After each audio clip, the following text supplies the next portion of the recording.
জয়গুরু বন্দে পুরুষোত্তমম পরমপিতা রাতুল শ্রীচরণে শতকোটি প্রণাম জানিয়ে আপনাদের সবাইকে আন্তরিক আনন্দিত জয়গুরু জানিয়ে আজকের ইষ্ট প্রসঙ্গ শুরু করছি। আজকের ইষ্ট প্রসঙ্গ যে আমরা নানান রকম বিপদে পড়ি, নানান রকমভাবে বিপর্যস্ত হয়ে পড়ি, ভেবেচিন্তে কুল পাই না যে কী করবো বা কী করবো না। ঠাকুর আমাদের দিয়েছেন যজন যজন ইষ্টভীতি স্বস্তি নিঃসদা যায়। এই ইষ্টভীতিটাও আমরা কিন্তু সঠিকভাবে করতে পারি না। অনেক সময় কি করি, মন্ত্র পড়ে ইষ্টভীতি করতে হয়, ঠিক তাই করছি। ইষ্টভীতির কষাটা নিচ্ছি, নিয়ে ঝরঝর করে মন্ত্রটা পাঠ করে দিয়ে দিলাম। এতে কোনো লাভ হচ্ছে না। এটা হচ্ছে কি বলুন তো, এটা করতে করছি। এখন আপনি রান্না করতে গেলেন, কোনো একটা কিছু রান্না করা, সেটাকে সুস্বাদু করার জন্য মন প্রাণ দিয়ে কত কিছুই আমরা করে থাকি। আর যদি করতে হয় করার মতন, তাহলে ওই নুন লঙ্কা ওই কোনো রকম দিয়ে নামিয়ে জাল দিয়ে নামিয়ে দিলাম। সেটা কিন্তু একদিন দুদিন খেতে ভালো লাগবে, পরে কিন্তু আর কেউ খেতে চাবে না, বুঝতে পারবে যে এটা অবহেলায় আমাকে দিচ্ছে। তাহলে ওই ঠাকুরের ইষ্টভীতিটাও ঠিক তেমনই, সেটাকে আমরা অবহেলার মধ্যে দিয়ে দিই। তাই আচার্যদেব বললেন, কি এমন একটি কথা যে ইষ্টভীতির সময় আমরা যদি সেই কথাটা অন্তর থেকে বলি, তাহলে আচার্যদেব একদম বলছেন যে এটার থেকে ফল পাবেই। এমনকি গ্যারান্টি দিয়ে বললেন যে 1000 বার পরীক্ষা করলেও তুমি 1000 বারই ফল পাবে।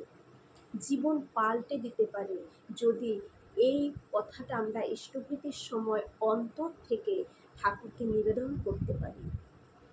জীবন পাল্টে যাবে, জীবন মানে ইষ্টভীতির অনেক গুণ। এই ইষ্টভীতির মধ্য দিয়েই কিন্তু যদি কেউ যথাসময় ব্রাহ্ম মুহূর্তে নাম ধ্যান করে অন্তরের সাথে অনুরাগের সাথে কেউ ইষ্টভীতি ঠাকুরকে নিবেদন করতে পারে, সে কিন্তু তার পরিবর্তন বুঝতেই পারবে, তার জীবনে পরিবর্তন কেমনভাবে পাল্টে যাচ্ছে, কি চমৎকার হয়ে যাচ্ছে। এটা আচার্যদেব বলছেন যে এটা সায়েন্সের কথা, এটা কোনো বুঝরুকির কথা নয়। আসল কথাটা জেনে নিন। এটা বৈশাখ মাসের আলোচনা পত্রিকা থেকে পাঠ করছি। বালেশ্বর থেকে এসেছেন এক দাদা, তার নিউরোফাইব্রোমিয়া রোগ ধরা পড়ছে। সারা শরীর মুখ ভরে গেছে ছোট ছোট গুটিতে। তিনি জানান তার এই বিভৎস রূপের জন্য চাকরি চলে গেছে, বাড়িতে কেউ নেই, তিনি একা থাকেন। যত দিন যাচ্ছে সমাজ যেন তিনি ব্রাত্য হয়ে যাচ্ছেন। তার মনে হয় কেউ তার মুখের দিকে তাকায় না। কি করে বাঁচবেন, এইটুকু বলেই তিনি হতাশায় অধঃপতন হয়ে বসে রইলেন। আচার্যদেব তখন সেই উক্ত দাদাকে বললেন, তুমি একদম ভয় পাবে না, তুমি ঠাকুরের কাজ করতে থাকো, নাম করো প্রতিদিন নিয়ম করে। এই নাম কিন্তু আমাদের নিয়ম করে সর্বদা সব সময় করে যেতেই হবে। এই নাম ধ্যান, নাম করা, ইষ্টভীতি সঠিকভাবে করা, যাজন করা, যে এইগুলো সুন্দরভাবে নিত্যদিন করবে, তার জীবনের পরিবর্তন ঘটবে মিরাক্কেলের মতো। তুমি চাকরি ভুলে যাও, নিজের রূপ নিয়ে নিজে একদম ভাববে না। মনে মনে ভাববে, যতক্ষণ আমি বেঁচে আছি, আমি তোমার ইচ্ছায় বেঁচে আছি, তাই আমি সুন্দর। মন প্রাণ এক করে ফেলো। তুমি চাকরির দিকে তাকাবে না, তুমি শুধু পরমপিতার দিকে তাকাবে। তোমার যেটা দরকার হবে সেটা তিনি সময় মতো করে দেবেন। নুন ভাত খাও, কিন্তু তৃপ্তিতে থাকো। ঠাকুরের কাছে বলো, এই যে কী বলতে বললেন, এখানেও বলেছেন, পরে আবার বলেছেন, ঠাকুরের কাছে বলো, এই জীবন তোমার, আমি শুধু তোমাকে চাই। আমরা যেন ঠাকুরকে এটা নিত্যদিন বলি, এই জীবন শুধু তোমার, আমি শুধু তোমাকেই চাই। এটা যেন নিত্যদিন আমরা ঠাকুরকে বলি। এখন ইষ্টভৃতি করার সময় কি ঠাকুর আচার্যদেব বলতে বললেন, যার দ্বারা 1 মাসের মধ্যেই আপনি মিরাক্কেল দেখতে পারবেন। 1000 বার যদি পরীক্ষা করি 1000 বার আমরা ফল পাবো, এটা ঘটবেই। সেই কথাটা এর পরবর্তীতে বলছি। কিন্তু তুমি কখনো ভুল করে ধান্দাবাজের মতন লোহার কুড়ুল ফেলে দিয়ে সোনার কুড়ুলের জন্য আক্ষেপ করো না। ইষ্টভৃতি মন প্রাণ দিয়ে, মনের আকুতি দিয়ে করো। কিভাবে করতে বলেন? যে ইষ্টভৃতি মন প্রাণ দিয়ে, মনের আকুতি নিয়ে যেন করি। শুধু মুখ দিয়ে মন্ত্র উচ্চারণ নয়, অন্তর থেকে করো যে। এখন কি বলতে বললেন মন দিয়ে শুনুন, ডায়েরি করে রাখুন, লিখে রাখুন ডায়েরিতে। শুধু মুখ দিয়ে মন্ত্র উচ্চারণ নয়, অন্তর থেকে করো যে আমি তোমার ভরণের জন্য মঙ্গলময়ের কাছে নিঃস্বার্থ নিবেদন করছি। এই রকম করে, এই মন দিয়ে, মন নিয়ে করে দেখো, তুমি ফল পাবেই। তাহলে কি আমাদের অন্তর থেকে ইষ্টভৃতির সময় ঠাকুরকে বলতে হবে? আবারও বলছি, আপনারা যদি চান লিখে রাখুন।